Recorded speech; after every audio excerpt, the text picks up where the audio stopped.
Unleashing the productive forces I have mentioned so far requires broad-based deregulation and an emphasis on trust-based governance. Over the last decade, we have undertaken structural reforms, rationalizing over 20,000 compliances, decriminalizing business laws, and digitizing public services to reduce friction. Our experience with implementing the Business Reform Action Plan by different elected state governments has demonstrated that deregulation is a powerful catalyst for industrial growth. We remain committed to further simplifying regulation and processes to reduce business costs, particularly for MSMEs, and enhance productivity. Flexible labor laws, transparent land markets, and simplified tax regimes must converge to create a seamless, competitive environment. Achieving this vision will require sustained collaboration between the center and the state governments. Startups and innovation form the cornerstone of the India-US relationship. On the one hand, India is a leading exporter of startup acumen to the US. For instance, a report by Indiaspora and BCG shows that Indian first-generation immigrants founded 72 unicorns between 2018 and 2023.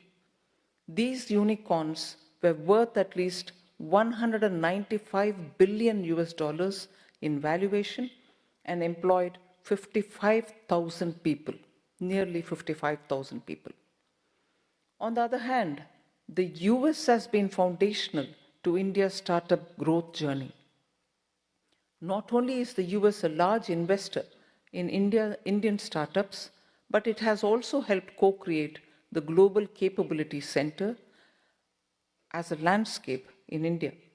More than 65% of the GCCs in India have their headquarters in the United States. These GCCs provide high value-added bespoke services in areas such as R&D, management consulting, and auditing. While the US is a mature startup hub, which has developed over 50 to 60 years, India's startup journey is a nascent one.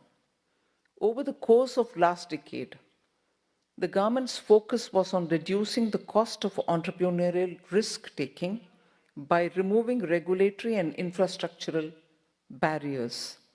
For instance, around 57 regulations have been simplified for startups. As a result, India now ranks second globally in innovation quality among middle-income economies, with top rankings in the quality of scientific publications and universities.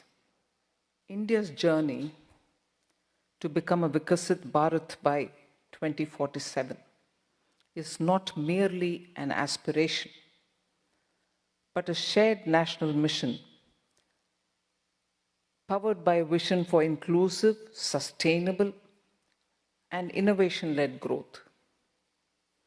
Despite the pandemic shock and a banking crisis, our progress over the past decade, anchored in strong macroeconomic fundamentals and steady reforms, gives us the confidence and direction for the road ahead.